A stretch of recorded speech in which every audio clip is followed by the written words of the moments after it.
Good evening to all the participants of this webinar. So this is a part of the webinar series that Delhi Metropolitan Education is organizing, and we have been doing such webinars for the last 2 months.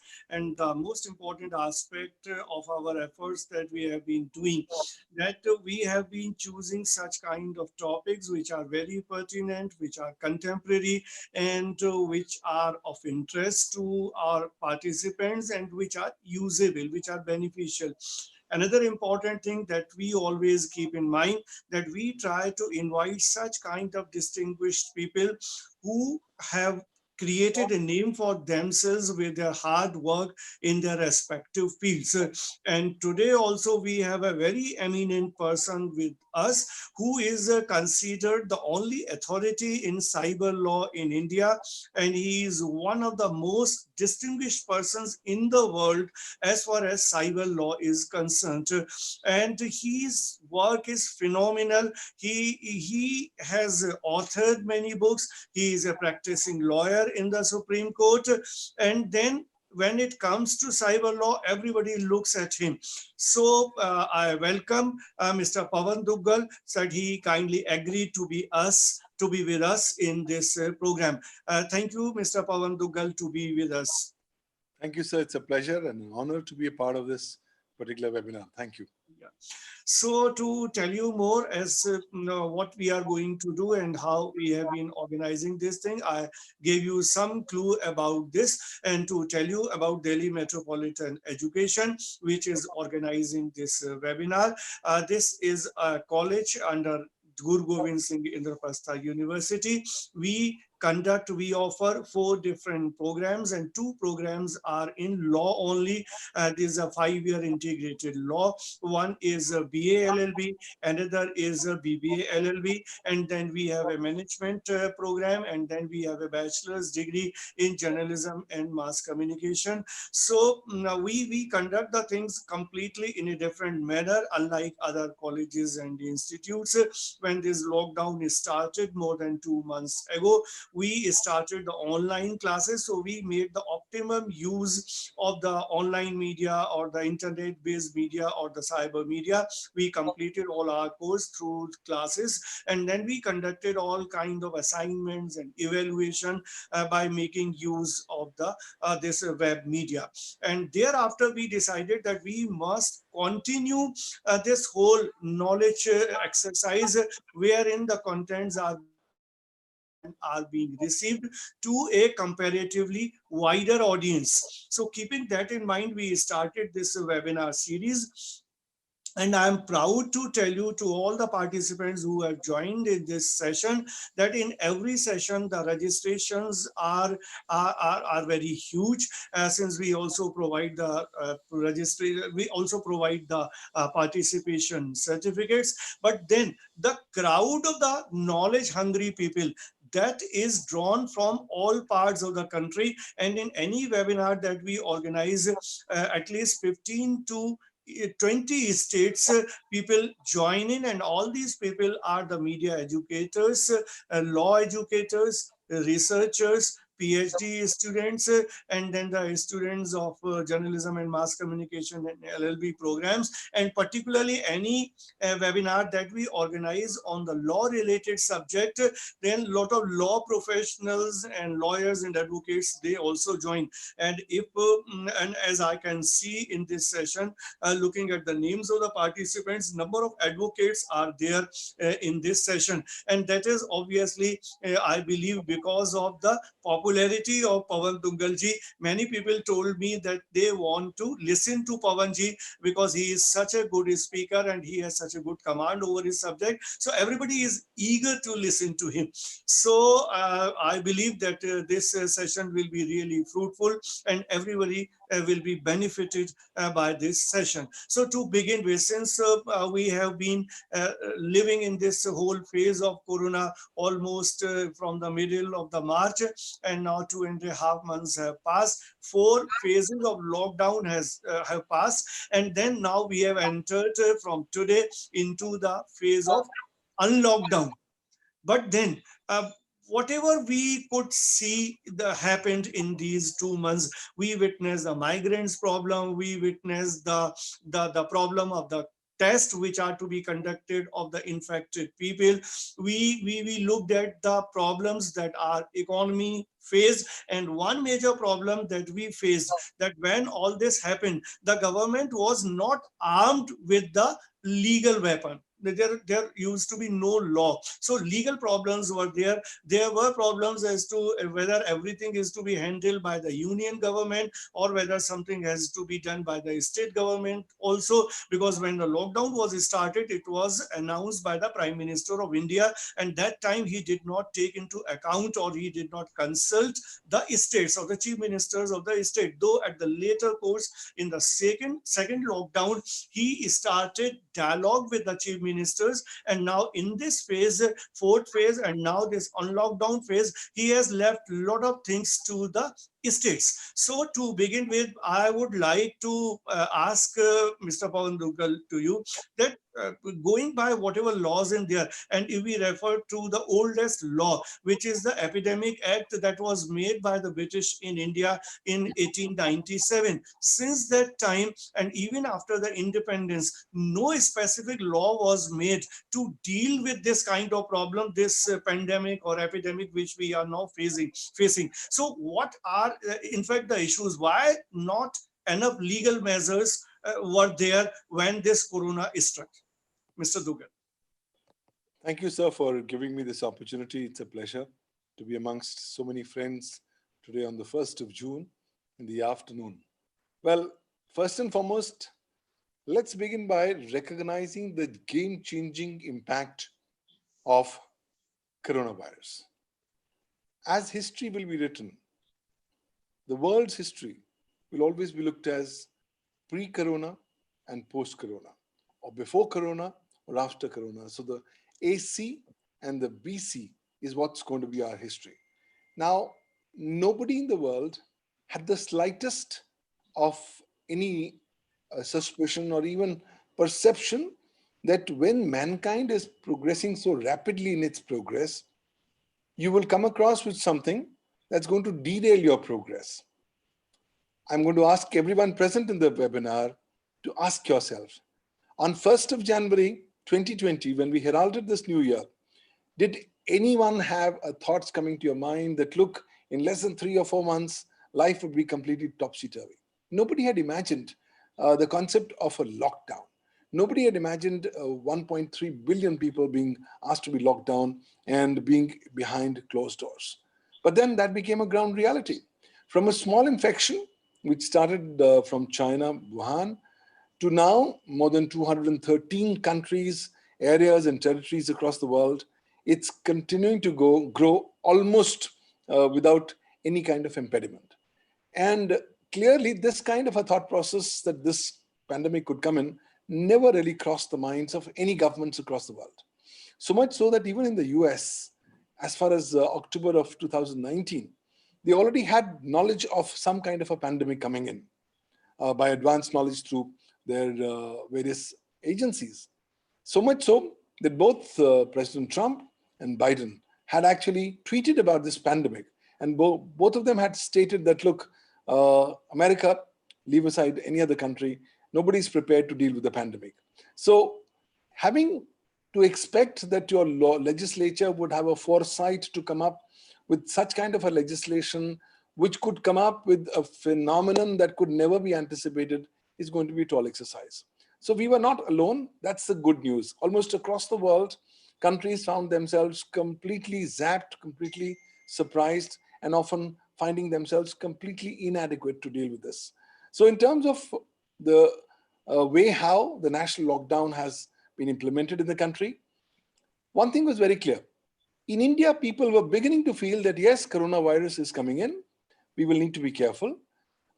Slowly, things were beginning to be more hesitant, more closing, but nobody anticipated that the nation will have 3.5 hours as advance time for a national closure, for a national lockdown.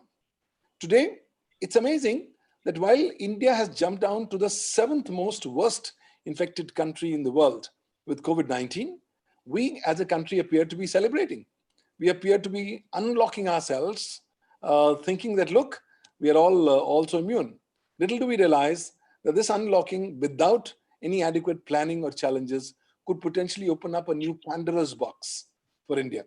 Well, look around you, your locations, your localities, your areas, your P2P groups, and you quickly start realizing that, look, it's not that hunky-dory. Try getting a COVID positive case and try getting a hospital bed or try getting adequate medical arrangements very quickly on the basis of various information that's available in the public domain. You may find that there's a gap between what the infrastructure should be versus what the practical orientation is going to be. So having said that, we as a nation were only dependent upon the only law that was applicable to us, which is the Epidemics Act. Now that was passed by the British in British colonial times. And while it was meant to look at disasters and epidemics, most of the time we found that this particular legislation was misused by the British for the purposes of going ahead and monitoring or shall I say, refusing or even stopping the movement of the freedom fighters. In independent India, we never really had the necessity to look at this kind of an epidemic attack. So now this law has come across.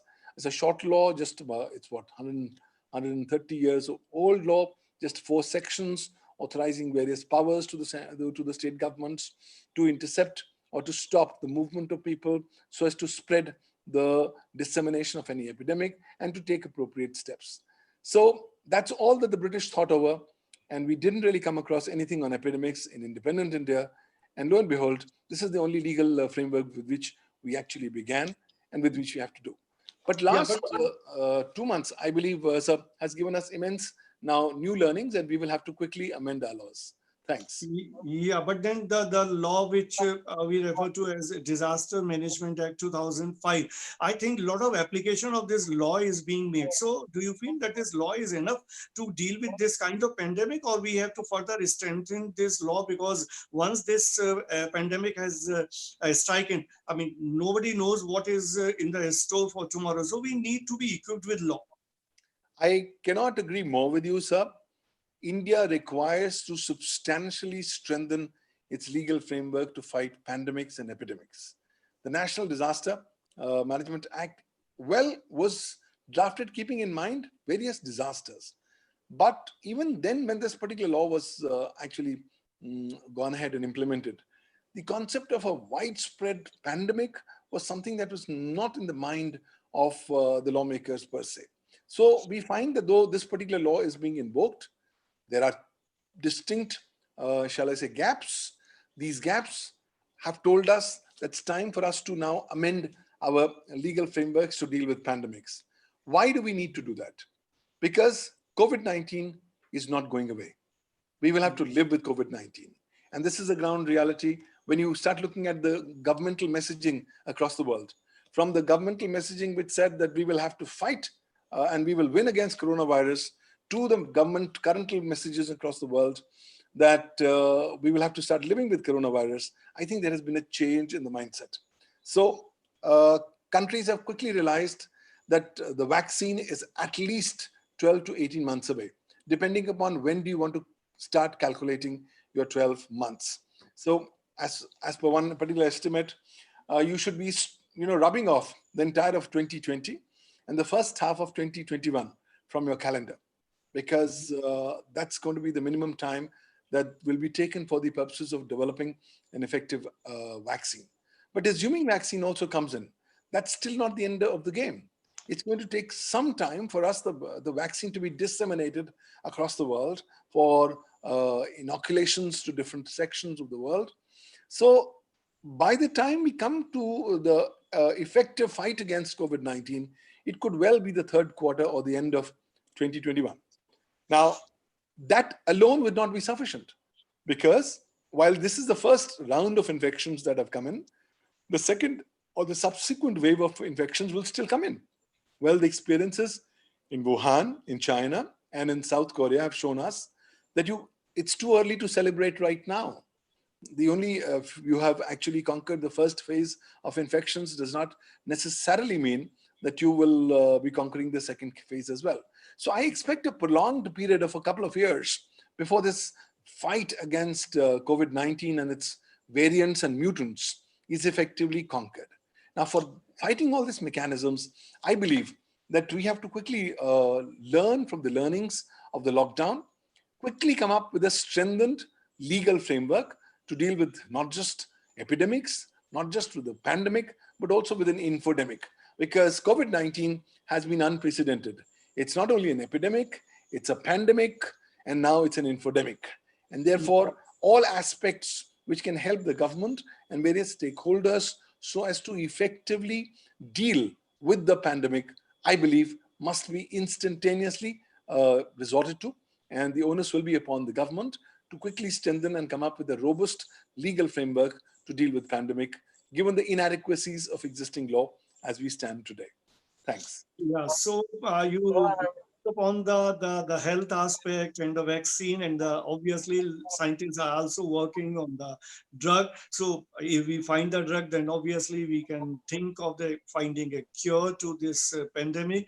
But then, given the current scenario, if we further look at the whole thing legally, so can you tell us what are the legal responsibility in such kind of situation that we are facing, and what are the legal rights of the people?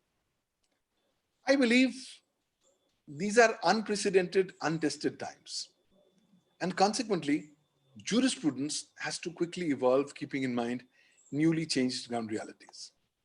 Now, when I look at my constitution, it shows that India is a welfare state.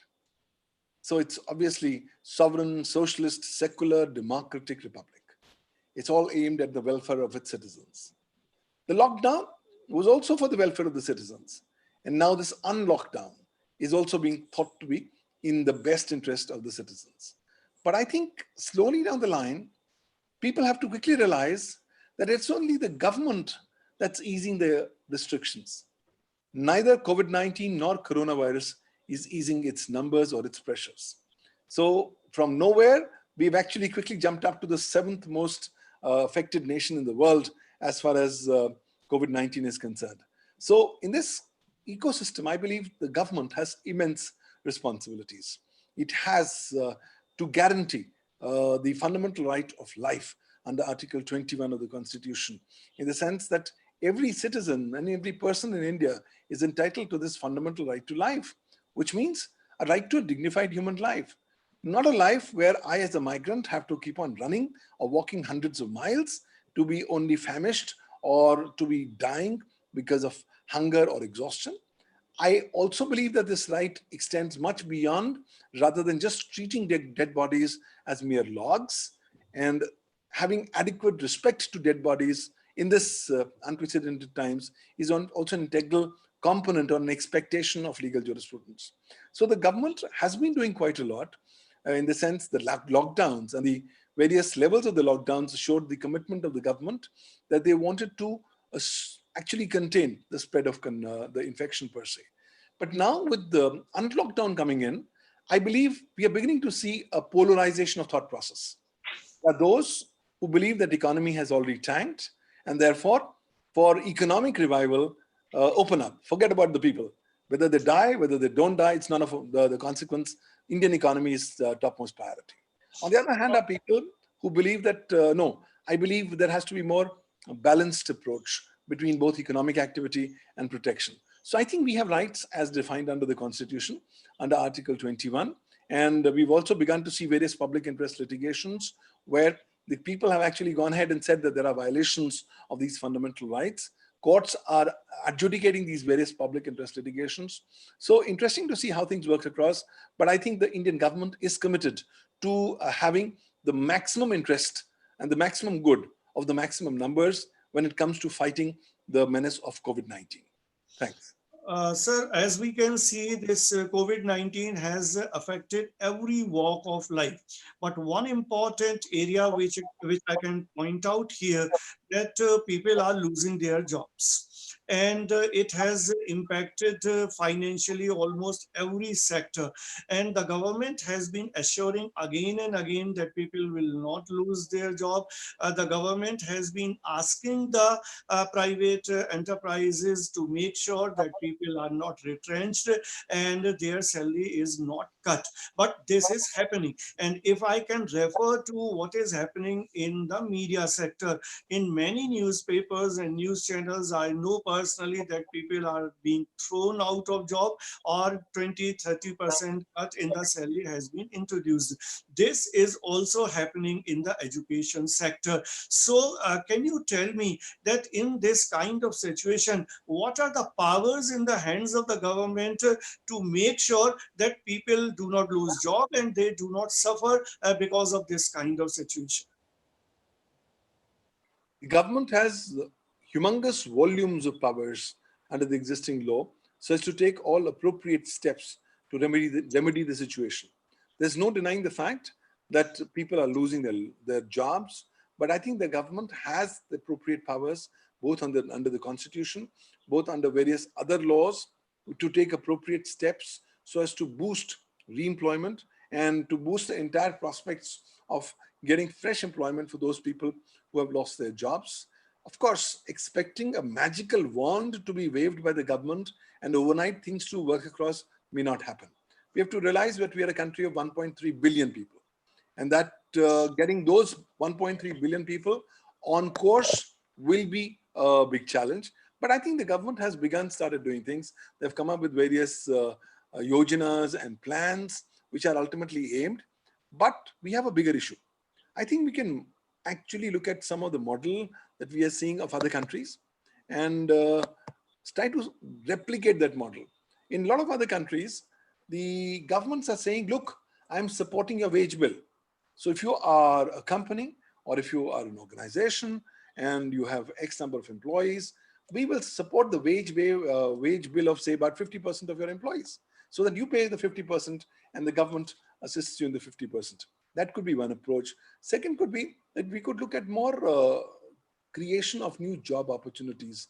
We can try to expand more new horizons of opportunity, but that also is a big challenge. So the efforts are going on, but I believe given the nature and the size of the Indian population, the current efforts are clearly not adequate. So people are losing job. Actually, it's a different issue. Today is an atmosphere of fear and panic. And what's happening is there is weaponization of fear and panic happening. With the result, everybody is unsure of what's going to be happening tomorrow. You are opening with gear abandon. Is it going to be possible that a few days later, you have to come up with a hasty retreat? Who knows? But the fact remains is that this particular infection is going unchecked right now. So the government will have to start looking at various levels, at the primary level, at the tertiary level, so as to ensure that adequate job opportunities are appropriately inculcated. I believe the government is doing enough, but I think there is also scope for more improvement. We could learn from experiences of other countries and try to come up with more customized and ingenious approaches in this regard.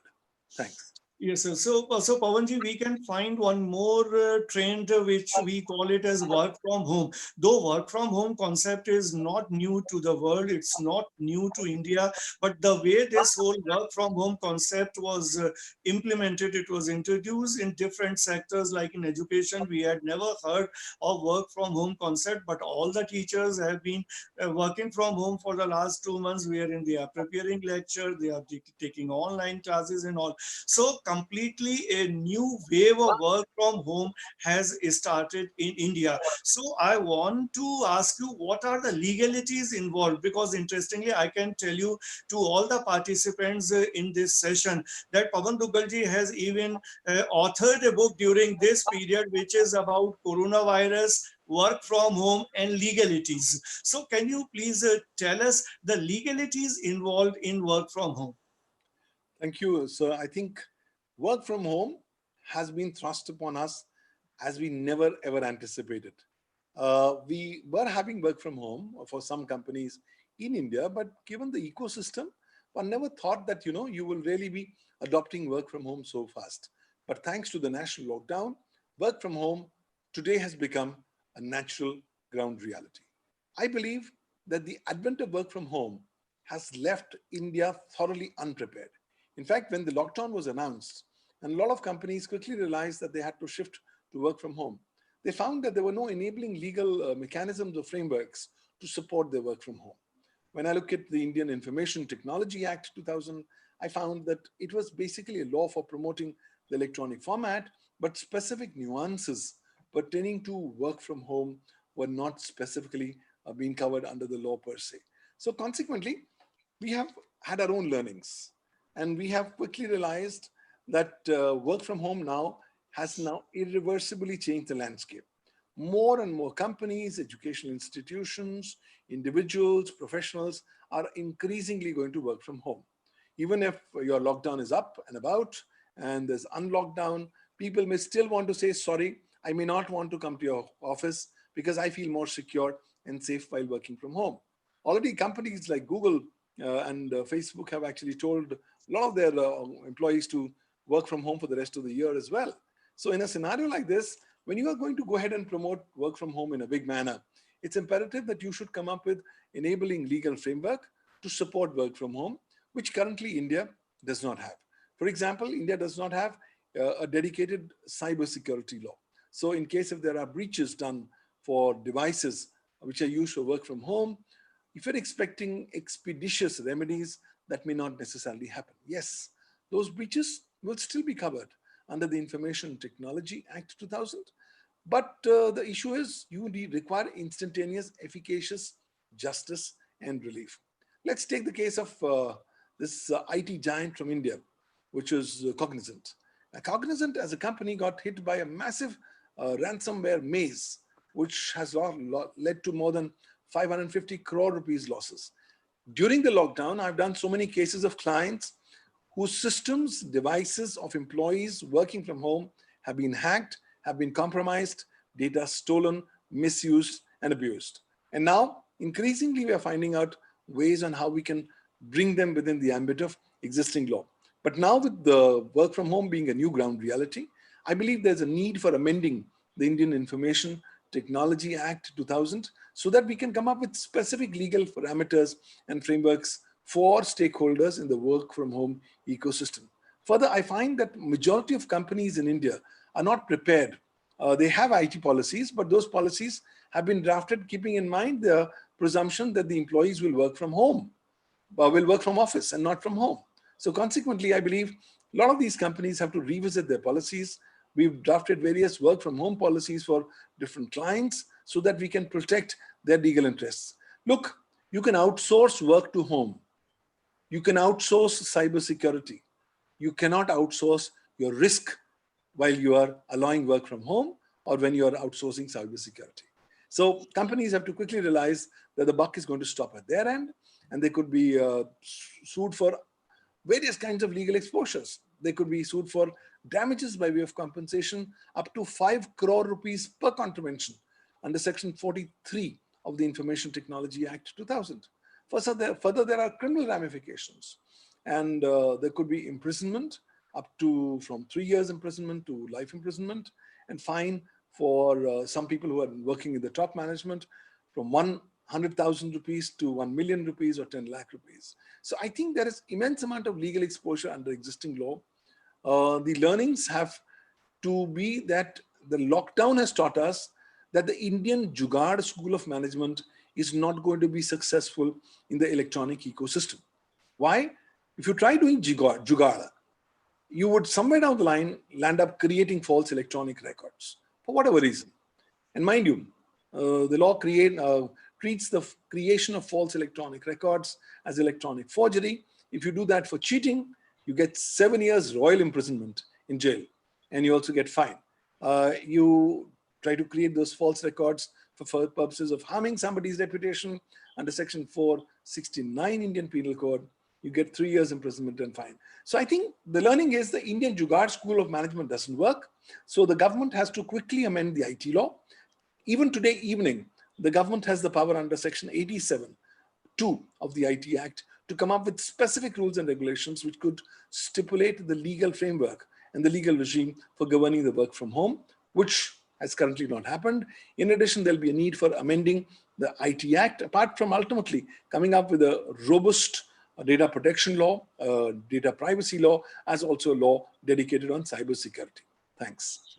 Pavanji, I can tell you and other listeners that in this session we also have with us Dr. Bhavesh Gupta, who is head of DME Media School, and you know him well. So, Bhavesh ji, welcome to this program. Would you like to add something or to ask something to Mr. Pavan Duggal? Ji, sir. Ji, ji. Sir, it's a really a pleasure for both of us. Such a thoughtful expressions, insight into this topic, and very well put the questions that were put by you have really further explained this topic to the very clarity. Thank you so very much, sir. Thank you so very much, sir. Sir, one thing we would like to know that the uncertainty of which you have discussed that till the half of the 21 and the peoples are losing their jobs and like this. So it will adversely affect the economic factors of the persons who are losing job. So, what remedy the person is having for no fault of his when it is being done on the persons? Well, if your employer is a government and if they want to basically terminate your employment, you can definitely go and challenge that in the writ jurisdiction before the High Court under Article 26 of the Constitution. Right, sir. Supreme Court under Article 32 of the Constitution. Ji. But in case if you are in the private sector, sir, private sector, your employment is going to be purely governed by your respective terms of employment. Now, majority of the cases we find that there is invariably a discretion given to either the employer or the employee that they can give a month or 2 months notice, and then without any reason, the services could be potentially brought to an end. Right, now, sir. Right, sir. That issue with the labor law being effectively reworked and revised in certain states is further confusing the entire scenario. Most of the people are far more afraid. So I deal with a couple of people who call me, and some lawyers were wanting to do change of their, shall I say, offices. And I said, look, stay put where you are. Right now is not the time for change. Right now is the time for you, even if you don't get money or less money, not an issue. Right now is the time to stick on to your mentors, to your existing thought processes. Very right, very right. Amrish, sir, I would like to ask one more question that is a very query. Thank you so much, sir. Thank you so much, sir, for giving the opportunity to interact with such a luminary when it comes to the cyber expert or anything else. Thank you so much, sir. Sir, one thing more that is bothering me is that recently there was a news that even if the vaccine is being discovered for this COVID-19, so that vaccine will not be able to cure this disease at all. So, how the things are going like this? What might be the reasons? And some are saying that the new virus is a mutant virus. It has taken a very mutant shape and very fatal. What is to be done in these unprecedented circumstances, sir? I think, sir, we have to be just prepared with one fundamental principle that we began in life. That is the only concept, right, sir, right. Which is to say that things will keep on changing. Yes, sir. There are two schools of thought. The majority school of thought is saying we will be able to develop a vaccine, but some officials in the World Health Organization are saying that there never may be a complete or a comprehensive vaccine. Actually, the problem is the infection is mutating itself, and consequently, COVID-19 is getting more and more complex with each passing day. Right, sir. Wuhan celebrated the last the case of COVID-19 and said, look, we are free.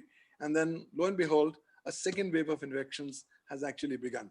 So I expect the next few years, could be what, 1.5, 2 years, could go up to 5, 6 years, we will be finding ourselves in various levels of preparedness of responses towards COVID-19, the current first phase, or the subsequent wave of infections. Because there's one estimate which says that the subsequent wave of infections will keep on coming for the next 1 decade or so.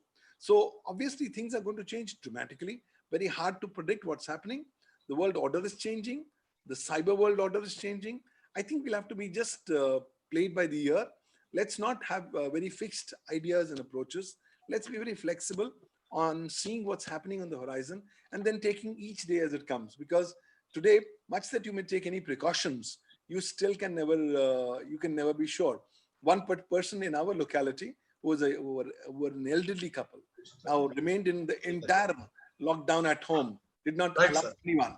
And then just a few days back went to the market and just went to buy something. And lo and behold, both the husband and wife are now down with COVID-19. So Oh, right now, it's going to be very hard for you to predict when will you be infected. I think let's begin with the basic premise that somewhere down the line, almost all of us are going to be infected with COVID-19 at some point of time. So the more precautions that we can take, the more hygiene that we can take, will be better. If we're expecting the government to do the hygiene on my behalf, we are mistaken, because the government can at best only be an enabler, cannot force you to go ahead and ingest cyber hygiene or normal hygiene methodologies as part of your life. But I think it's too early to say. It's life changing. Life will completely and irreversibly change. We have to just have an open mind, because we still don't know what's the next challenge that's waiting for us once the next few weeks or months pass by. Thanks. very right, sir. Very right. Thank you. Thank you, Amrish, sir. Thank you, sir. Thank you, Thank you. thank you, thank you, Pawanji. Talking about the digital aspect, because I mean, digital has entered into our life long back.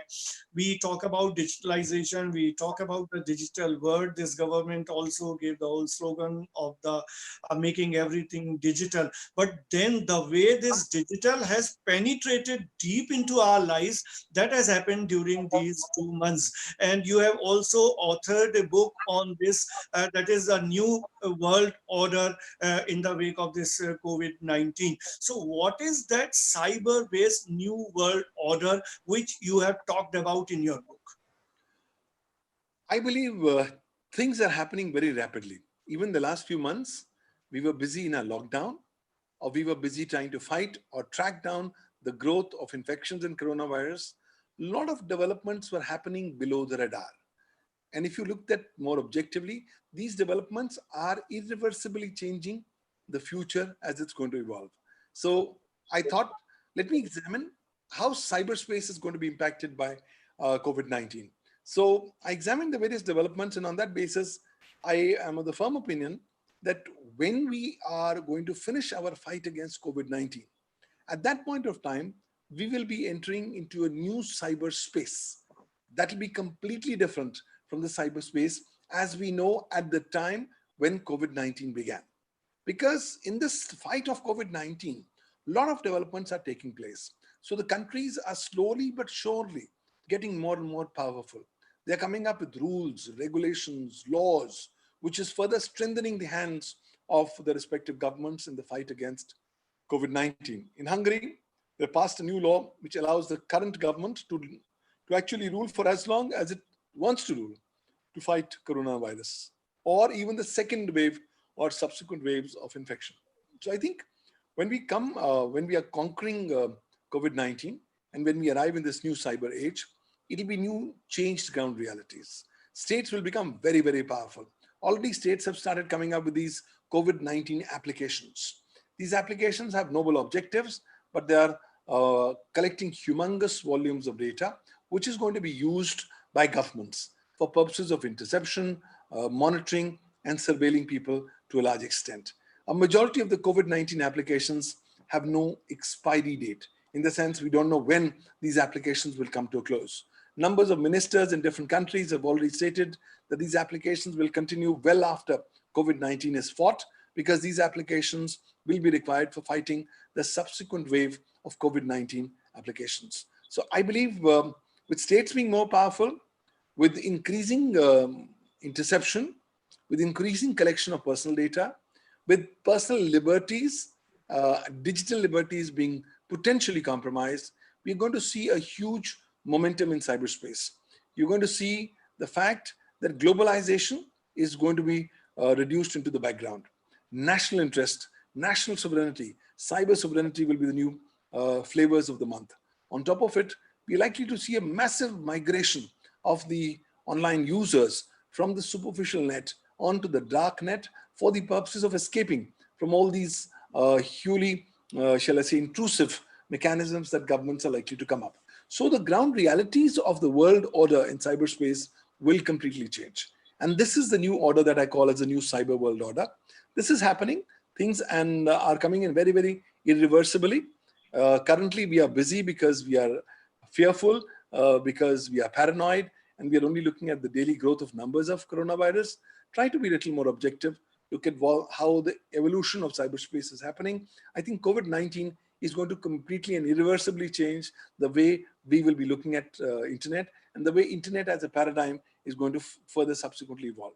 There'll be new legal challenges. Cybersecurity breaches are going to grow very, very massively. Cybercrime will continue to keep on peaking with each passing month. Already the last few months of lockdowns have been global periods of golden periods of cybercrime for cyber criminals, because cybercrimes like identity theft, like phishing, have dramatically increased globally. Further now, when I look at these cyber security breaches that are happening, they are increasingly focusing not on individuals, not on corporations, but increasingly on governments, on organizations, and on critical information infrastructure. So it's energy grids, it's the CIIs pertaining to banks, financial institutions that are constantly under attack. A lot of energy companies and service providers, both in Europe and also in Americas, have been targeted during this COVID-19 period. So I believe it'll be a new cyberspace. We have to just be prepared of this. I have written about what I think could be the salient features of this new cyber world order, and what kind of legal approaches do you really need to adopt as individuals and as organizations as you go forward to get more prepared for this new cyber realities that are likely to emerge after the fight against COVID-19 comes to an end. Thanks. Pavanji, you told so many things about cyber security, and I have been witnessing that many participants in this session, they have been asking questions about cyber security and the related things. So can you tell these very concerned participants what all precautions they need to take as far as taking care of this breach of the cyber security is concerned? I think we should begin with the basic premise that our cybersecurity is going to be breached. So if you are expecting a utopian world where there will be complete security, we are obviously not living in the present day world. Actually, security is also a relative term. What was secure yesterday is not secure today. And what is secure today will definitely not be secure tomorrow. So once we start realizing the relative nature of cybersecurity, that's the initial good starting point to get started. Number two, I think we have to quickly realize that we are not individuals who are working in silos. We are all part of chain of the ecosystem. And the chain is going to be as strong or as weak as its strongest or weakest link. So we have to make sure that we tomorrow do not become the weakest link in the chain. Therefore, the expectation that cybersecurity shall only be done by the government or by my company is a wrong expectation. In fact, I want to reverse the thought process and say, let's begin this journey of cybersecurity with one's own self. And for that, I think we will have to start adopting a new mindset. There is a need for adopting cybersecurity as a way of life as we go forward. Today, I find so many people are completely reckless in terms of sharing information during lockdown periods about themselves, about their personal details online. And all of that is wonderful raw material and fodder for cyber criminals to target them. So I believe gone are the days where I can just about do anything online. I think maturity has to strike us now. We cannot be Rajesh Khanna in the film Anand, where he's catching everybody on the road and making them friends. That expectation has to now quickly lead to a new strange reality, which is to say that we must now learn to be selfish. We must only share information on a need to know basis. Not everybody needs to know what are you doing at which point of time, at what location. On top of it, we as Indians are massively trusting people. We trust everything that we see online without any independent corroboration. And that also is a result of massive cybersecurity breaches that subsequently take place. We are also beginning to find that we do not sanitize our electronic records when we upload them. Most of the time we are using our smartphones. We use these smartphones and we take pictures, which are smart pictures, and we upload them online without ensuring that the metadata is appropriately well cleaned. So consequently, if you just upload your smart picture as it is online. The criminal has complete details of your latitude, your longitude, the device make, the device model, and a variety of other features which can really help him to potentially target you. So I think we must start trying to sanitize our electronic records before we put them online. We must try to adopt some basic cyber hygiene methodologies, have a good antivirus program on your devices, have a good firewall so that you can be appropriately well protected. Start using virtual private networks so that you can be reasonably more safe. If possible, try not to keep your data on the same device which is being connected to the internet. Always rely upon your backups. Please take appropriate backups every 3 days to 4 days so that even if your data is compromised or deleted, you still have a backup by means of which you could potentially restart your operations. Ultimately, it's all about mindset. We'll have to quickly start changing our mindsets into adopting cybersecurity as a part of our fundamental routine. Like today, when we are washing our hands and we are getting used to gloves and masks, we will have to start using cyber gloves and cyber masks to protect our cyber hygiene. We will have to be consciously careful that we do not go ahead and share our personal detail, our intimate photographs and other information to other users. We should be very, very consciously careful that we don't respond to any kind of phishing attacks or phishing emails, SMSs or messages which are telling you that sky is going to fall down, or RBI is going to give you a lot of money if you don't give your particular stuff and all that. So let's learn to go with the basic premise that we have sharks all around us. These sharks are the cyber criminals, the cyber security breachers. We'll have to start concentrating on inculcating cybersecurity as part of our daily routine. In addition, I think the onus is also on the government. We will also have to start now making cybersecurity education and cyber law education as an integral component of school curriculum from the first standard onwards.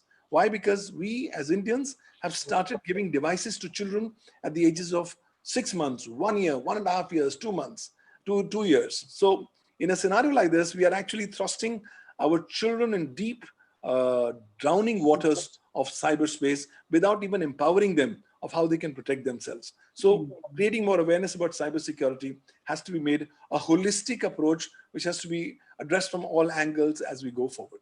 Thanks. Yeah, exactly. I mean, what happened during this lockdown period, even the small children, even the small kids, they were having the online classes, as you referred to, a kid of 1 year or 2 year, 3 year, they are handling the classes on their mobile phone. So obviously these kind of threats which you are talking about are very much real. So, and whatever you said, it's really a very, very valid, very valuable piece of advice that you gave to the listeners, to the participants of this session. One participant, Aishwarya, has asked a question which is related to cyber insurance. Can you tell us something about that? Well, like in the physical world of insurance, insurance is a cover that you take that in the event such incident happens, the company would cover that incident or you'll get money. Now, cyber insurance refers to the same phenomenon that in case if you get hit by a particular cyber incident, and then clearly the cyber insurance company has to pay you money. Of course, you will have to pay very hefty premiums for your cyber insurance cover. But this is what the scenario currently is. Cyber insurance has seen a massive boost in the last 6 months thanks to COVID-19, as more and more organizations today want to take cyber insurance covers. But one of the fundamental problems and difficulties that organizations are facing is that they often do not read the fine print. They do not read the exclusions in the cyber insurance policies. Now, most of these cyber insurance companies are very clever. They may, on the face of it, tell you that we are covering all instances of cybersecurity breaches or hacking or stuff like that. But if you are not careful, they will insert a lot of these exclusions in the fine print in the legal documentation, which, if you agree, will disentitle you to any coverage of any cyber insurance cover. So I believe this is going to be the future. As we go forward, more and more organizations and even individuals will begin to start taking cyber insurance covers. However, the devil is in the detail. We must look at what is specifically getting covered, what is being excluded. And as far as possible, before signing on to the cyber insurance policy, we must negotiate hard with the cyber insurance company that your coverage to the best extent possible is as exhaustive and as comprehensive as it can be. But I think cyber insurance has a massive, bright future globally and specifically in India as well. Thanks. Pawanji, one participant of this session has asked a related, but then a very basic question. How can we define cyber crime legally as per the Indian laws and statute? Well, the Indian laws don't give us a legal definition of cybercrime per se.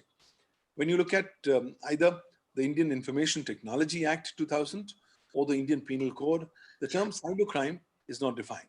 But in layman's language, cybercrime refers to any criminal activity done in cyberspace or targeting cyberspace or done using computers, computer systems, computer networks, computer resources, communication devices, as also data and information in the electronic form. Obviously, with actus reus and mens rea, there has to be an intention to commit the crime, and further there must be an act which must be backing up the intention. But please realize the legal jurisprudence on cyber crime is expanding and running very, very fast. So various new cyber crimes are coming up which are getting defined where your intention is of no consequence. Even if there is just a mere actus reus without the mens rea, then also those activities are coming within the ambit of cybercrime.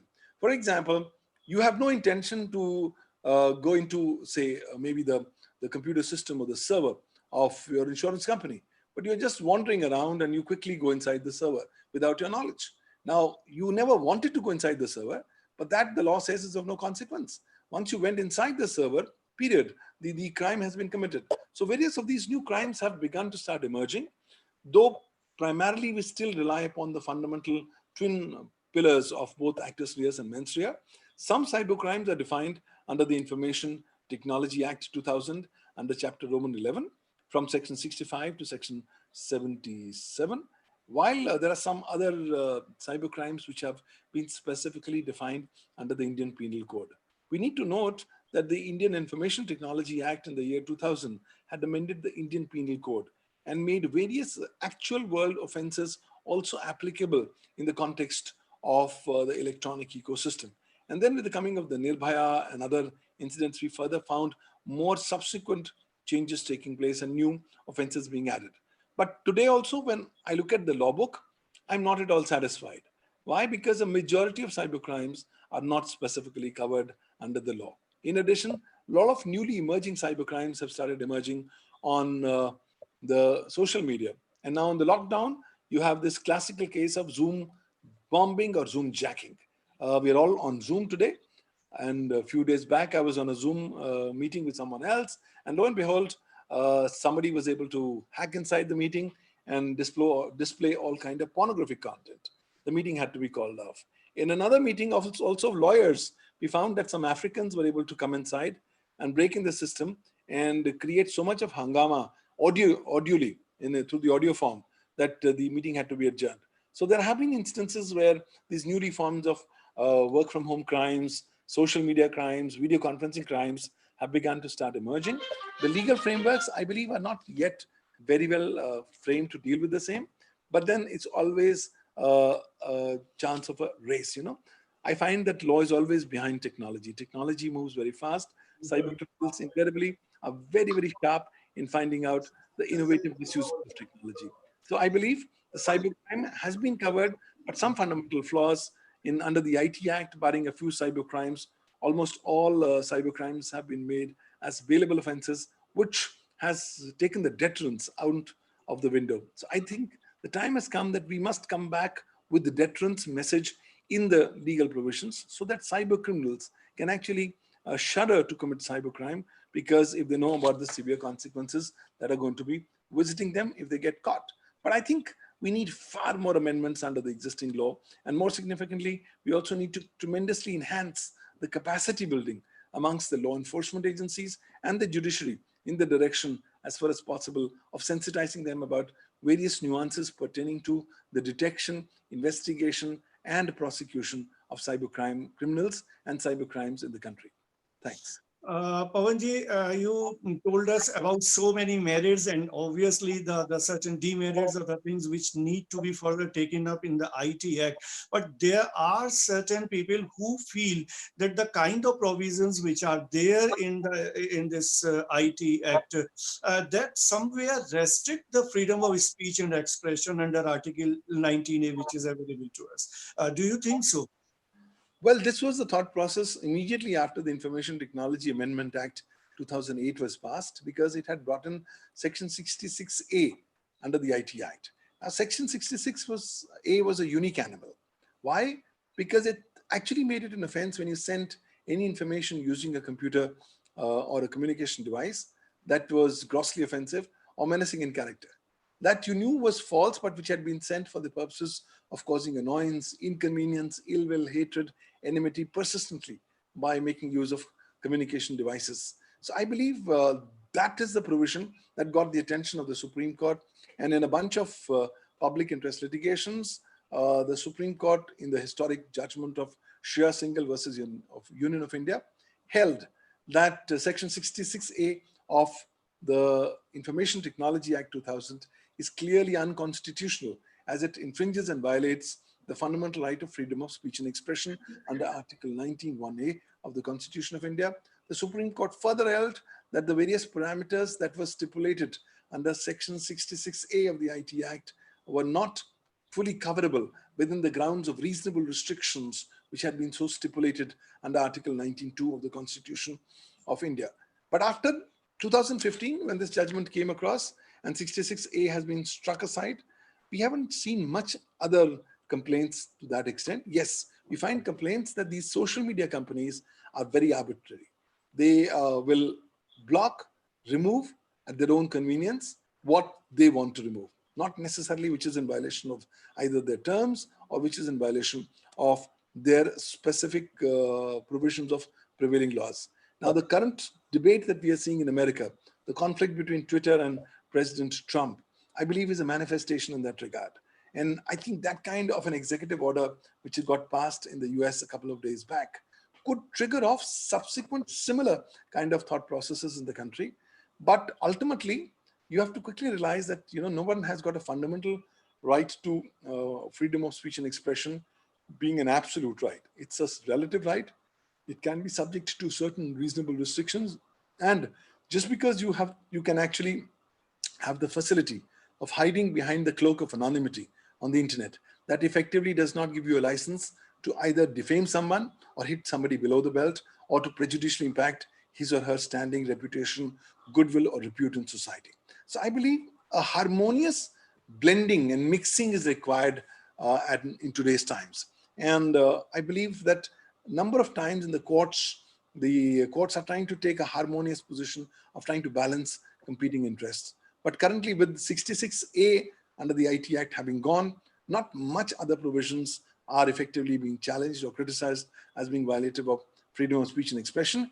Yes, the issue of blocking or the issue of interception is one issue that people believe is not being used very transparent manner, but the government has already come up with various rules and regulations under the IT Act to specifically streamline the mechanism of how blocking or interception has to take place under certain specified circumstances. So I think it's interesting, but the advent and the making of social media as integral central lines in our day-to-day life effectively means that now we will have more of these challenges, more of these controversies with each passing month and year as we go forward.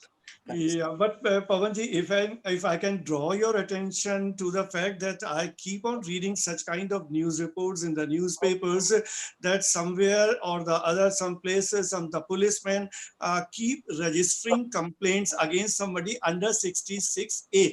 How this happens? And if I can ask you about this, don't you feel that the law implementing agencies, the police and the other law enforcement agencies, they need to be educated about cyber laws?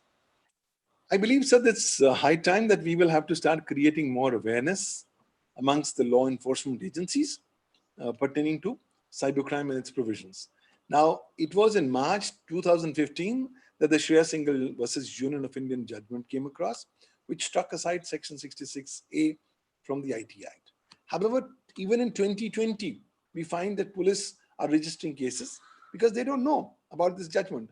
They don't know that this provision has already been struck off from the law book. And though certain high courts have taken a very stringent opinion and even have started disciplinary proceedings against some police officers, I think that's not really the remedy. The remedy lies in creating more capacity building, in enhancing the skill sets of the law enforcement agencies on how they deal with issues pertaining to detection, investigation, and prosecution of cyber crimes in the country. I believe, by and large, cyber is getting part of our central lives. Now it's no longer on the periphery, on the fringes. It's now a part of life. So the police has also to be told that every matter that you're going to get, any complaint that you will have, will invariably have some connection with electronic format, with electronic evidence, and therefore they're effectively understanding comprehensively and practically the provisions of the Information Technology Act 2000 are of vital significance. And that can only happen if more capacity building can take place. Some remarkable work is being done. In fact, I go and teach regularly at the National Judicial Academy or the National Police Academy in Bhopal and Hyderabad respectively. And while these academies have some wonderful programs of creating more capacity building amongst some officers, the fact remains is when I look at the nation as a whole, the law enforcement agencies as a whole, I find that the programs that we are doing are far, far lesser as compared to the total population of the law enforcement agencies. I believe constant empowerment, constant capacity building has to be the only way as we go forward in this regard. Thank you. Pawanji, do you feel that there is a strong need of having exclusive laws with regard to data protection? And as far as I know, that the government was working on these kind of laws. So can you enlighten us on this, that what is exactly the status in the country with regard to the legislation of data protection laws? Well, today when we talk, as on 1st of June 2020, India does not have a data protection law. India has been late to the party. There were a lot of other countries who came up with dedicated laws on data protection. And then the European Union had come up with the General Data Protection Regulation a couple of years back. Yes, we were toying up with the idea, should we not come up? We came up with Justice Sri Krishna Committee, who came up with its report and a draft bill. That bill was substantially modified. And then the Personal Data Protection Bill 2019 was presented before Parliament in December 2019. As of date, the said bill is pending the consideration of the Joint Parliamentary Committee. So once the committee fully examines this bill, it's going to come back. But I believe that meanwhile, so much new developments have taken place during COVID-19, during national lockdown, that you have to quickly now go ahead and revise your personal data protection bill in the current form, because it does not substantially address a majority of the new challenges that have already sprung up on the horizon. But data protection is still very, very important. But when I look at the entire issue of the personal data protection bill, you have to quickly realize that at best it's going to be a subset of the bigger umbrella legislation, being the Information Technology Act 2000. Further, it's only having a very small ambit pertaining to dealing, handling, or processing of personal data. So normal data is not specifically sought to be covered under this law. Further, we also don't have a dedicated law on data privacy. All of us have a fundamental right to privacy under Article 21 of the Constitution of India, thanks to the judgment of the Supreme Court in Justice Puttaswamy versus Union of India. And I think that right to privacy also includes the right to data privacy. But in the absence of a dedicated legislation on data privacy, as a nation, I don't think that we have the adequate legal bandwidth or the framework which can effectively help us in this scenario. I believe we have to quickly start learning from the lessons that we have learned from and during the COVID-19 and the lockdown periods, and start revisiting, revising, and subsequently strengthening our legislations on data protection, on data privacy, on cybersecurity, so that ultimately in this new economy, when data is the new oil, and when Indians are coming up with huge volumes of data on a day-to-day basis, the data must ultimately not just be protected, but also be adequately secured from unauthorized access from various state and non-state actors. Thanks. Thank you, Pawanji. At this point, I can tell you that we have also with us a distinguished guest, Mr. N.K. Bahal, who is Dr. N.K. Bahal, who is Dean of DME Media School, DME Law School. Professor Bahal, are you there? Yeah, definitely. Thank you very much, Dr. Amrish, for inviting Mr. Dugal, and he has given a very elaborate discussion on the topic. Especially he has referred to 123 years old Epidemic Act of 1897, and this act has been very late amended by the Ordinance of 2020 with effect from 4th April for protection of all the medical and paramedical staffs. I would like to add only one point that this provisions of new ordinance should be extended for the protection of police officers also, because they are also corona warriors in these days. That is my only session. Thank you, sir. Thank you, Mr. Dugal, again. Thank you. Mr. Dugal, I have been getting a lot of questions, but I believe that it is already too long a session, and you have already given so much information that anybody who is interested in knowing further can further follow it up to get more and more things.